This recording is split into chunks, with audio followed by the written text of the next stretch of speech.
ये कहानी है उस युग की जब लोगों के दिलों में सच्ची श्रद्धा बसती थी।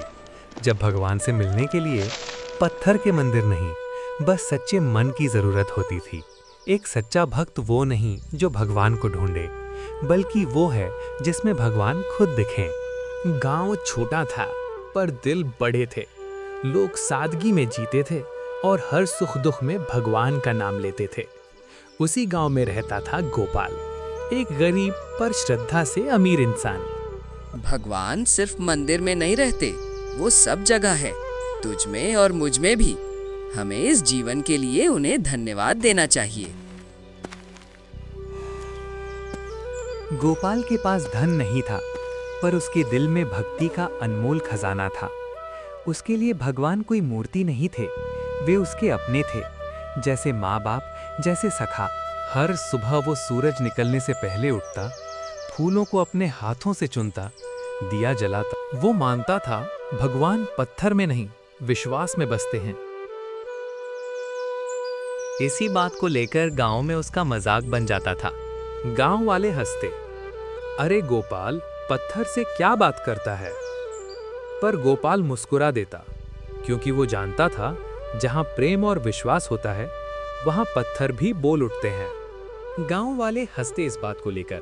गोपाल थोड़ा परेशान रहा करता था, फिर भी गोपाल गांव वालों की बात पर मुस्कुराकर वहां से चला जाता था। सांझ ढल रही थी। आसमान पर सुनहरी और गुलाबी रंग की लकीरें बिखरी हुई थीं। सूरज धीरे धीरे पेड़ों के पीछे छिपता जा रहा था, जैसे दिन थक कर विश्राम लेने चला हो। गांव की पगडंडियों पर अब सन्नाटा उतरने लगा था। बच्चों की हंसी थम चुकी थी और कहीं दूर से गौध्वनि की धीमी गूंज आ रही थी। और तभी पहली बूंद गिरी, फिर दूसरी। देखते ही देखते आकाश फट पड़ा। भारी बारिश ने सब कुछ ढक लिया।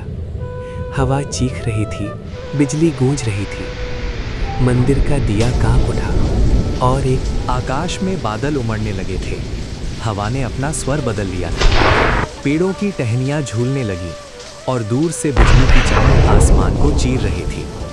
ऐसा लग रहा था जैसे प्रकृति किसी बड़े तूफान की तैयारी कर रही हो। गांव के लोग अपने दरवाजे बंद करने लगे, पशु अपने बाड़ों में सिमट गए, पर गोपाल की नजर मंदिर पर टिकी थी।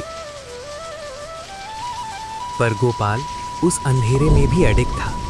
वो बिना छतरी, बिना डर, बारिश को चीरता हुआ मंदिर की ओर दौड़ा। कांपते शरीर से भीगे कपड़ों में वो दिए तक पहुंचा। अपने आंचल से दिया ढकते हुए बोला, प्रभु जब तक मैं हूं, आपका प्रकाश कभी नहीं बुझेगा। वो धीरे से बोला, हे प्रभु, तूफान चाहे कितना भी भयंकर क्यों ना हो, मेरे विश्वास की लौ बुझने नहीं दूंगा। वो क्षण जैसे धरती और आकाश दोनों ठहर गए हों। आसमान में बिजली की लकीरें नाच रही थीं और हर गड़गड़ाहट मानो मंदिर की दीवारों को हिला रही थी। तेज हवाएं मंदिर के द्वारों को पटक रही थीं। दीवारों से पानी रिस रहा था। दिया बुझने को था, पर तभी एक रहस्यमय झोंका भीतर आया, जिसने लौ को फिर से जला दिया। बारिश अब भी हो रही थी, पर अब हवाओं की दिशा बदल चुकी थी। मानो स्वयं प्रकृति झुक गई हो, उस एक दिए की लौ के आगे, उस एक भक्त के विश्वास के आगे। धीरे धीरे बारिश की रफ्तार कम होने लगी। वो गर्जन जो कुछ देर पहले आसमान को हिला रही थी, अब थककर शांत हो गई थी। हवा की सनसनाहट भी अब एक मधुर स्पर्श बन चुकी थी। मंदिर की दीवारों से बहता पानी थम गया। फर्श पर पड़े फूलों ने फिर से महकना शुरू किया। अगली सुबह सूरज की पहली किरण मंदिर के शिखर पर पड़ी। हवा में अब शांति थी, पर माहौल में कुछ अलौकिक सा एहसास। गांव वाले एक एक कर मंदिर की ओर बढ़े। हर किसी के मन में जिज्ञासा थी कि रात के तूफान के बाद मंदिर का क्या हाल होगा। गांव वाले जब मंदिर पहुंचे तो जो दृश्य उन्होंने देखा वो किसी ने कभी सपने में भी नहीं सोचा था। जैसे ही सबने मंदिर का द्वार खोला, उनकी आंखें ठहर गईं, सांसें थम गईं। भगवान की मूर्ति जो कल तक साधारण पत्थर की थी, अब चमक रही थी। पूरी मूर्ति मानो सोने में बदल गई थी। सूरज की किरण जब उस मूर्ति पर पड़ी तो पूरा गर्भगृह सुनहरी रोशनी से जगमगा उठा। दिए की लौ उस सोने की मूर्ति पर नाच रही थी, जैसे स्वयं भगवान अपने भक्त को दर्शन दे रहे हों। पूरे गांव के लोग मंदिर में आते हैं, भगवान के इस चमत्कार के लिए हाथ जोड़कर प्रार्थना करते हैं।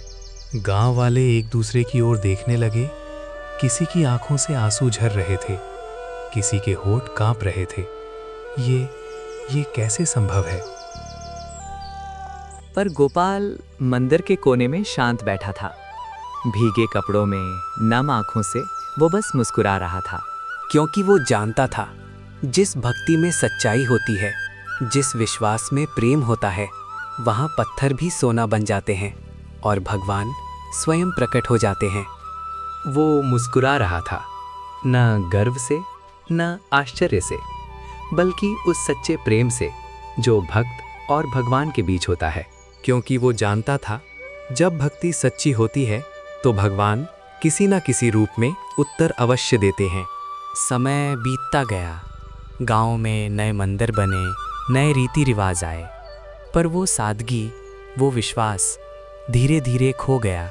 लोगों ने सोचा शायद भगवान ऊंचे मंदिरों में बसते हैं, पर सच्चाई तो वही रही। भगवान हमारे बाहर नहीं हैं, वे हमारे भीतर हैं। जहाँ प्रेम होता है वहाँ ईश्वर स्वयं आ जाते हैं। गोपाल अब इस दुनिया में नहीं है, पर उसकी भक्ति आज भी जिंदा है। हर उस इंसान के दिल में जो बिना दिखावे के सच्चे मन से भगवान को याद करता है।